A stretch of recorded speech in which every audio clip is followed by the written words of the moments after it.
Shalom Pak Bambang, saya mau izin bertanya, apakah Alkitab itu turun dari langit? Mohon pencerahannya. Dan pertanyaan tentang dua kitab suci yang sama-sama merasa diturunkan. Nah, Alkitab tidak pernah diturunkan dari surga. Jadi itu beda pandangan. Jadi artinya kenapa kita seringkali terlalu resah dengan klaimnya orang lain. Kalau saya klaim ya biar saja, itu klaim teologis orang, itu kan haknya mereka untuk melakukan hal yang mereka lakukan. Jadi kalau saya mengatakan istri saya Bu Safa, istrinya orang lain misalnya namanya Maria, saya tidak perlu harus mengganggu klaimnya orang atas istrinya, iya tak? Dan orang juga tidak boleh mengganggu istri saya, kan begitu kan? Jadi saya memilih istri saya, orang memilih istrinya, itu adalah wilayah privat. Dan pertimbangan saya memilih istri dan pertimbangan orang lain memilih istri, itu kriterianya beda-beda. Apalagi bicara tentang kitab suci. Jadi kalau definisi kitabnya aja tidak sama, kenapa harus kita klaim sama-sama turun dari Tuhan? Ya, setiap agamanya nama kitab suci itu bukan dari Tuhan, dari manusia. Dari Tuhan itu kan keyakinan tentang kitab suci. Kitab suci itu Kodeks Vatikanus ditemui di Vatikan, Kodeks Sinaiticus ditemukan di Sinai. Tintanya juga dari getahnya pohon waktu itu dibuat nulis, kertasnya dari kertas papirus, semua kan manusia itu. Tidak ada kitab yang turun dari langit. Tapi bahwa idenya itu diyakini turun dari surga, lah itu wilayah lain, bukan wilayah sejarah. Itu wilayah meta historis, di luar sejarah. Nah, karena itu harus dibedakan antara keyakinan dengan faktanya. Nah, itu contoh sekarang soal keyakinan. Orang Muslim mengakui bahwa Tuhan menurunkan kitab. Kata menurunkan ini tidak ada dalam agama Yahudi, tidak ada dalam agama Kristen. Itu pandangan khas Islam, bahwa Taurat diturunkan dari surga, diberikan oleh Tuhan kepada Musa, Zabur diturunkan kepada Nabi Daud, Injil diturunkan kepada Nabi Isa, Al-Quran diturunkan kepada Nabi terakhir Muhammad Sallallahu Alaihi Wasallam. Ya biarkan saja, sejahterakah mereka dengan keyakinan itu, tapi itu bukan iman kita, kan seperti itu. Nah, tapi sekarang kalau kita lihat, apakah klaim kitab turun itu juga diyakini oleh orang Yahudi? Itu menjadi masalah. Orang Yahudi tidak percaya kitab Taurat itu turun secara kata demi kata dari surga, sebagaimana orang Muslim meyakini kitab Quran itu didiktekan kata demi kata dari surga. Kepada Nabi Muhammad di Gua Hira itu misalnya disuruh membaca Iqra bismi rabbikal ladzi khalaq khalaqal insana min 'alaq dan seterusnya. Dan itu kemudian ditulis, itu pandangan Islam. Kalau Anda melihat dalam pandangan Yahudi misalnya, Dibra Torah Kileson Bene Adam. Taurat itu berbicara kepada kita seperti atau lewat bahasa manusia. Makanya Taurat itu adalah produk manusia, tapi gagasan-gagasannya, revelationnya, wahyunya dari surga. Tapi ditulis dalam bahasa manusia. Musa menulis sampai pasal 34 kitab Ulangan ayat 4. Tetapi mulai ayat 5 bukan Musa yang menulis.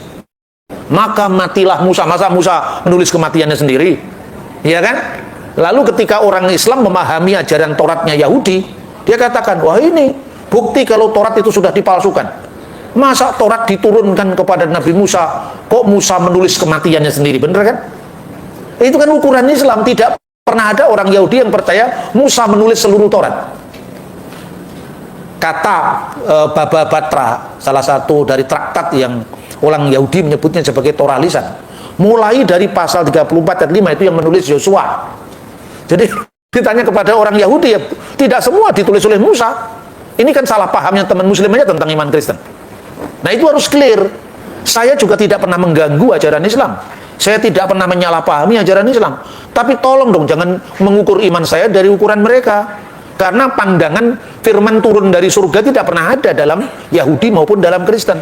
Dalam Kristen dikatakan, setiap kata dari firman Tuhan itu diilhamkan oleh Roh Kudus. Diilhamkan itu bukan didiktekan. Gagasannya diberikan kepada para penulis. Tetapi para penulis itu menulis dalam konteksnya masing-masing. Memiliki pembaca masing-masing, budayanya masing-masing, bahasanya juga berbeda. Maka disinilah letak kesalahpahaman itu. Ketika saudara-saudara muslim memahami pewahyuan dari perspektif Islam, lalu dikatakan, coba baca Injil menurut Matius, Injil menurut Lukas. Loh, sudah penulisnya sendiri mengatakan menurut Lukas kok dikatakan dari Tuhan. Itu kan karangannya Lukas. Nah, kami tidak percaya dengan Injil karena itu karangan manusia. Kami percaya Injil yang diturunkan Allah kepada Nabi Isa. Nah, masalahnya mana Injil yang turun itu kan nggak pernah ada. Ayo sekarang, karena nggak ada itu sudah hilang. Lalu sudah hilangnya tidak usah dibahas, sudah hilang kok. Nah, ini waktunya orang Kristen menyampaikan hak jawabnya. Ya, hanya itu yang kami lakukan. Saya tidak pernah mengintervensi tafsirnya orang lain. Misalnya, kalau kamu katakan Injil yang asli sudah hilang, asli apa yang kalian maksud? Sebab kami punya dokumen dari Injil yang tertua yang hanya berjarak 18 tahun dari penulisnya. 18 tahun itu bukan waktu yang panjang. Ya, misalnya sekarang P52 itu papirus 52 yang disimpan di John Ryland Library di Inggris. Itu isinya sebagian Injil Yohanes. Kemudian Yohanes sendiri wafat di Efesus tahun 96 Masehi. Dari hasil uji karbon P52 yang ditemukan di Alexandria itu dari tahun 115 dikurangi 96 itu hanya belasan tahun saja. Yang kedua, papirus 66 P66 itu disimpan di apa namanya Bibliotheca Bodmeriana Switzerland. Itu dari hasil uji karbon yang dilakukan oleh Profesor Kim, ahli papirus dari Korea itu kira-kira tahun 2010-2011, menunjukkan bahwa kalau selama ini Anda membaca misalnya Novum Testamentum Greek misalnya ya, itu kan abad lalu itu, hanya perkiraan sampai kepada ini abad ketiga, ini abad keempat, Codex Vaticanus abad keempat, Alexandrinus abad keempat, Papirus 66 abad kedua akhir atau abad ketiga. Dulu perkiraan itu hanya abad, sekarang sudah tahun. Karena apa? Hasil apa namanya uji karbon itu sekarang lebih akurat, dan ini hanya berjarak belasan tahun. Nah, seandainya ada Injil yang asli yang katanya turun dari surga, mana buktinya? Semua kan harus dengan bayi data. Nah, ini persoalannya. Ini kan hak jawab kita orang Kristen yang dituduh Alkitab sudah dipalsukan gara-gara tidak cocok dengan klaim pewahyuan mereka. Ya, itu yang pertama. Yang kedua, Quran itu adalah kitab suci yang muncul dari satu zaman, satu bahasa, satu budi sebagai nabi penerima wahyu, satu sistem kalender. Dibandingkan dengan Alkitab itu bukan perbandingan yang apple to apple. Alkitab itu ditulis sejak zaman sumber utamanya dari Musa ya, yang namanya kitab Torah itu, sekalipun mengalami proses peredaksian setelah zaman Musa, sampai dari kitab Wahyu itu ditulis sebelum kematian Rasul Yohanes di Efesus tahun 96 Masehi. Jaraknya 1500 tahun. Coba untuk memudahkan pemahaman. Membandingkan Quran dengan Alkitab itu sama dengan membandingkan, kan satu zaman nih. Bahasanya cuman kalau nggak Inggris, sedikit Jawa karena beliau ibunya bapaknya orang sah. Ya, cukup satu bahasa Indonesia atau bahasa Jawa atau sedikit Minahasa yang anak-anak atau orang-orang itu ya, plus bahasa Inggris cukup. Waktu Pak Prabowo mengungsi di Yordan pun dia tidak ngerti bahasa Arab juga, kan lebih simpel. Kalau bicara tentang Pak Prabowo, tanggal berapa Pak Prabowo pergi ke Yordan, itu bisa gampang dicari tanggalnya. Tahunnya juga tahun Masehi, kalender Gregorian yang ditetapkan oleh Paus Gregorius tahun 1582, gampang sekali. Tapi kalau Anda membaca Indonesia dari masa prasejarah, coba bahasanya sama apa enggak? Zaman kerajaan Sriwijaya, zaman kerajaan Ternate Tidore, zaman kerajaan Majapahit, zaman apa namanya Pujangga Baru Sanusi Pane, Amir Hamzah, dan zaman ejaan Indonesia yang disempurnakan, zamannya Jus Badudu. Itu soal bahasa aja sudah rumit, belum sistem kalendernya. Sistem kalendernya misalnya Sultan Agung menetapkan kalender Jawa pada tahun 1630 tanggal 6 bulan Juli misalnya. Terus Sultan Agung menetapkan kalender Jawa pada tanggal 1 Suro tahun 1555 misalnya. Dua yang bertentangan, kalendernya beda bro, bukan dua yang bertentangan. Inilah Alkitab. Coba kalau kita memahami misalnya bahasa Indonesia kan, Malaysia, Indonesia, Brunei kan akarnya Melayu. Prasasti Kedukan Bukit. Saya itu di hadapan para mahasiswa lintas agama. Orang mengatakan, ini Alkitab saling bertentangan, Pak. Ini baru ngomong Alkitab, apalagi ngomong Quran. Gitu? Baru ngomong Alkitab saling bertentangan, Pak. Yang bertentangan yang mana? Ini di sini di dalam kitab Taurat Paskah tidak bulan Nisan, tapi di kitab yang lain bulan Nisan. Di zamannya Musa, nama bulan untuk Paskah belum Nisan. Nisan itu setelah pembuangan Babel. Seperti Anda sekarang. Di zaman Sultan Agung belum ada hari Minggu, yang ada hari Ahad. Kemudian setelah koran pemberita Betawi diterbitkan, yang menerbitkan penyanyi Jawa yang mendapatkan hadiah sebagai seorang perintis pers nasional dari Pak SBY tahun 2006, namanya Raden Mas Adi Suryo, baru muncul kata Domingo menjadi Minggu, diambil dari bahasa Portugis. Sebelum zamannya Raden Mas Tirto Adi Suryo, tidak ada orang Indonesia yang mengenal kata Minggu, kecuali hari akad atau bahasa Sanskerta dulunya. Ini rumit, baru berapa ratus tahun sudah rumit. Lah ini Alkitab 1500 tahun. Bagaimana kita bisa dengan begitu gegabah mengatakan Alkitab saling bertentangan? Contoh yang lain. Kalau bicara tentang Yesus disalib, itu bukan ukurannya untuk Islam menafsirkan Alkitab, itu bukan haknya. Karena apa? Makanya tadi saya sampaikan, jangan salah paham. Posisi Quran dan posisi Alkitab tidak sebanding. Karena itu saya menolak perbandingan agama antara dua kitab itu. Jadi cara menolak saya kan halus. Kalau bicara Yesus disalib, kenapa harus membaca literatur abad ke-7 Masehi? Yesus disalib tahun 33. Nabi Muhammad baru lahir tahun 571. Kalau Anda percaya itu wahyu, ya silahkan. Kalau saya Alkitab bukan Al-Quran. Karena apa? Anda mau mencatat sejarahnya Patih Gajah Mada.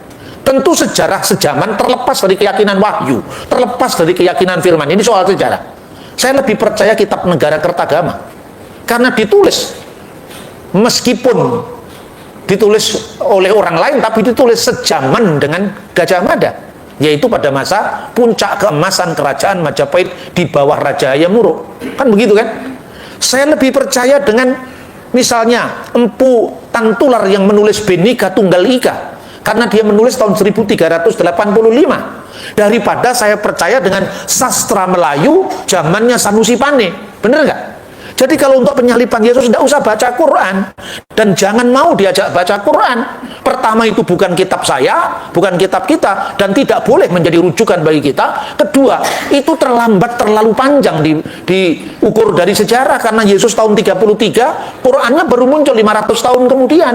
Jadi tidak apple to apple untuk dibandingkan. Itu satu. Kedua, pemahaman Muslim pasti mengatakan itu wahyu Tuhan yang terakhir. Jadi yang terakhir itu membenarkan. Ya itu silakan, itu klaim teologis. Tapi bagi saya orang Kristen tidak ada lagi yang perlu dibenarkan. Mana yang dibenarkan? Semua catatan sejarah di abad pertama Yesus pasti disalib. Maka saya bilang ini sejarah umum kan. Tapi kalau kita tanya apa makna Yesus disalib bagi kita, itu jawabannya Alkitab. Karena sudah wilayah iman, wilayah teologis. Yesus disalib karena kasihnya kepada kita untuk menebus dosa kita. Itu kan makna penyaliban, tapi Yesus pasti disalib. Itu sejarah. Coba baca catatannya Cornelius Tacitus. Orang-orang yang disebut dengan Kristen sesuai dengan sebutan Kristus itu telah disalibkan. Jadi Kristus telah disalibkan pada masa Kaisar Tiberius di bawah prokurator kita Pontius Pilatus. Clear. Itu catatan sejarah. Kenapa kita bandingkan, diserupakan dengan orang lain? Itu bukan urusan kita. Makanya saya ceritakan, saya tidak mau nyinggung agama orang. Saya hanya menunjukkan yang pertama kali bikin teori Yesus diserupakan dengan yang lain itu Basilides di abad ketiga di Alexandria. Soal kemudian orang menyimpulkan, "Duh Pak, kok sama dengan tafsirannya Quran Pak?" Loh, itu bukan urusan saya hanya ngomong sejarah kok. Saya tidak pernah menafsirkan kitab sucimu. Apalagi Quran sendiri juga tidak menyebut teori penyerupaan. Itu Quran cuma mengatakan wa ma qataluhu wa ma salabuhu walakin subiyalahum. Nama Yudas Iskariot yang diserupakan juga tidak ada. Yang lain menyebutnya nama Jirjis yang disalibkan. Tapi itu kan bukan wilayah iman saya. Saya tidak mau peduli dengan agama orang lain. Gitu Bapak Ibu. Terus kemudian, kalau itu Tuhan cuma satu, kenapa ada kitab suci yang berbeda-beda? Itu kan soal klaimnya orang. Asalnya dari Tuhan. Itu contoh kemarin saya ditanya, agama samawi. Saya pun nggak setuju dengan istilah agama samawi. Agama samawi itu definisi Islam. Agama yang asalnya dari langit.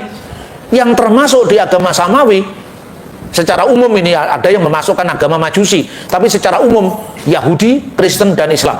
Karena ketiga-tiganya mendapatkan kitab yang turun dari langit. Padahal ditanya kepada Yahudi, enggak, Taurat enggak pernah didiktekan turun dari surga. Taurat asalnya dari surga, tapi tidak pernah didiktekan kata demi kata. Makanya dikatakan dalam tradisi Yahudi, Dibra Torah Kileson Bini Adam. Kalau kita lihat Kristen, setelah aku menyelidiki dengan seksama segala peristiwa yang terjadi di antara kita, dari saksi mata dan pelayan firman, maka aku memutuskannya untuk menuliskan secara teratur bagimu, wahai Theophilus. Nah, tapi orang-orang yang tidak suka dengan saya, ini Pak Bambang kitabnya wartawan, maka ada riset, ada penelitian, lebih bagus kitabnya wartawan ketimbang kitab yang diklaim sebagai wahyu tapi tidak boleh diutak-atik secara historis. Ayo sekarang, lebih baik kitabnya wartawan, kan ada pertanggungjawaban sumber.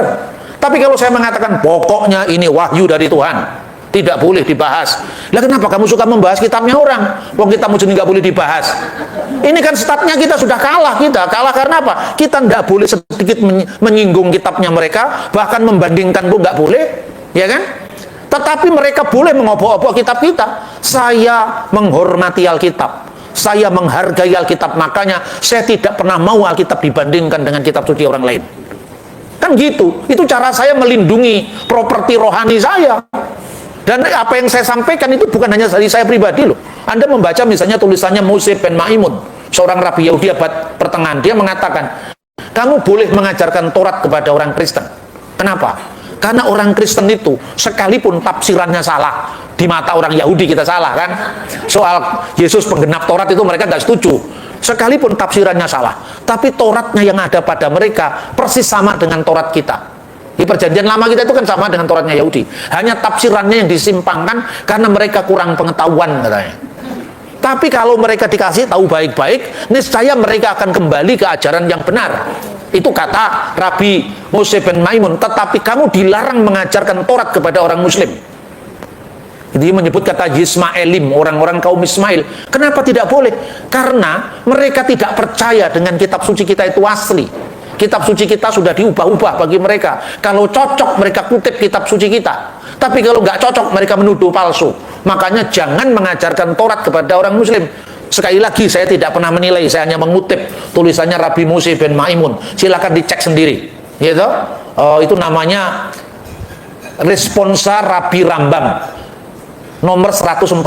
Anda bisa cek itu di Google, sudah ada sekarang. Jadi artinya itu. Jadi kalau orang mengatakan orang Kristen itu membaca Taurat, kamu tidak ngerti sejarah. Memang Kristen asalnya dari mana? Kristen asalnya dari Yahudi. Dan orang Yahudi itu bukan hanya orang Yahudi Rabinik yang sekarang eksis, atau orang Yahudi Karaid yang sekarang juga eksis, tapi ada Yahudi Parisi yang sekarang bermetamorfosa jadi Yahudi Rabinik sejak runtuhnya Bait Allah di Yerusalem. Lalu ada Yahudi Eseni yang sekarang sudah punah, tapi meninggalkan bagi kita naskah-naskah Laut Mati, Dead Sea Scroll. Ada orang Yahudi Saduki yang sekarang sudah punah, karena dulu dia menjadi imam besar, ketua mahkamah agama, begitu Bait Allah hancur, tidak ada pekerjaan lagi, makanya hilang kelompok ini. Tinggal dua yang tersisa, orang Yahudi dan Kristen. Kristen itu sendiri di dalam pemikiran orang Yahudi disebut apa? Terkutuklah orang-orang Nostrim. Apa artinya Nostrim? Nostrim itu pengikut Yesua, orang Nazaret.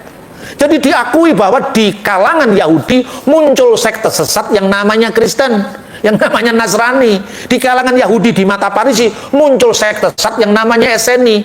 Di mata orang Parisi muncul sekte sesat yang namanya Saduki yang tidak percaya dengan kebangkitan. Itu di mata Parisi. Nah, di mata orang Kristen, Parisi itu saudara kita dalam Taurat, tapi mereka belum sampai. Ibarat jalan baru di tengah jalan, kita sudah final gitu loh.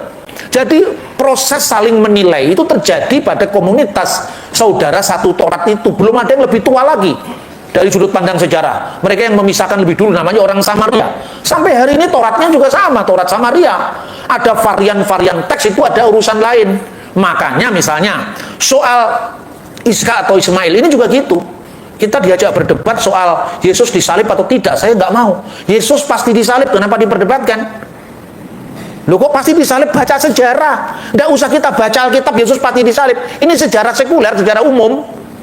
Jadi kalau Alkitab kita batasin sebagai wahyu, kita kalah karena kedudukannya sama dengan kitab-kitab yang lain, tidak peduli asalnya dari 500 tahun setelah peristiwa atau 300 tahun setelah peristiwa, karena dua-duanya distempel wahyu, ya sudah, wahyu dari Tuhan. Pertanyaannya, masa Tuhannya satu, wahyunya berbeda-beda? Gitu kan? Maka cross checknya apa? Kalau Kristen ngomong ini yang benar Alkitab, Islam ngomong ini yang benar adalah Al-Quran, Hindu ngomong ini yang benar, kita beda. Semua kan benernya masing-masing. Lah sekarang diuji satu-satu. Misalnya ya, Abraham, bapaknya Abraham namanya siapa? Dalam Alkitab misalnya namanya Terah. Apa kira-kira data sejarah sejaman Abraham tidak ditemukan? Apa kira-kira data sejarah sejaman dengan Musa tidak ditemukan? Di luar Alkitab loh. Ditemukan. Undang-undang Hammurabi itu 200 tahun sebelum Musa loh itu. Undang-undang Hammurabi. Undang-undang Lipit Estar itu sejaman dengan Abraham. Saya sampaikan di Fakultas Hukum. Kita ini belajar sejarah hukum. Tapi begitu Anda membaca Taurat, Anda pisahkan semua dari sejarah. Kerugian kita, karena apa? Begitu kitab suci kita stempel jadi wahyu, sudah tertutup dialog dengan sejarah. Tapi kalau kitab suci bagi orang Kristen, firman Allah itu menyejarah, bukan firman Allah itu out of history, tapi in history. Makanya contohnya, yang namanya Yohanes Pembaptis, itu tidak hanya dicatat dalam Alkitab, itu dicatat dalam karya sejarah abad yang sama, yaitu tulisannya Flavius Josephus. Tapi cara mencatatnya dari sudut pandang Alkitab dan sudut pandang Flavius Josephus berbeda. Flavius Josephus mencatat kenapa Yohanes Pembaptis itu muncul dan dibunuh karena dia berurusan dengan Antipas. Jadi ada situasi politik yang dia tulis di situ, karena peristiwa Yesus itu ditulis oleh Josephus karena punya implikasi politik. Kalau seandainya tidak punya implikasi politik, tidak perlu ditulis. Orang yang banyak disembuhkan Yesus di mana-mana nggak ditulis karena nggak punya implikasi politik. Tapi ada satu tabib di zaman Majapahit yang menyembuhkan, ditulis karena dia membunuh raja. Membunuh raja itu menjadi berita besar. Tapi berapa banyak orang yang disembuhkan sang tabib ini nggak pernah dicatat karena tidak punya implikasi politik. Nah ini contohnya. Jadi Alkitab bisa diuji ketika seorang arkeolog yang namanya Leonard Woolley melakukan penggalian di kota Abraham. Lalu ditemukan reruntuhan kota namanya Tel dalam bahasa Ibrani. Misalnya Tel Amarna, kalau di dalam konteks penggalian kota Abraham, Tel Seruk, Tel Nahor, Tel Turahi. Lah Turahi mirip dengan nama Terah. Jadi kalau misalnya Al-Quran mengatakan nama bapaknya Ibrahim itu Azar, silahkan dibuktikan apakah pada milenium. Kemarin Bapak Sekum tanya kepada saya, apakah kira-kira kurikulum STT itu perlu ditambahkan? Saya kira perlu, yaitu namanya arkeologi Alkitab. Diperlukan itu supaya orang Kristen tidak memandang Alkitab itu hanya sekedar buku yang diyakini sebagai diilhamkan Roh Kudus. Keyakinan itu tidak bisa digugat, tapi bisa dibuktikan, bisa diverifikasi dari sejarah nyata. Itu ya.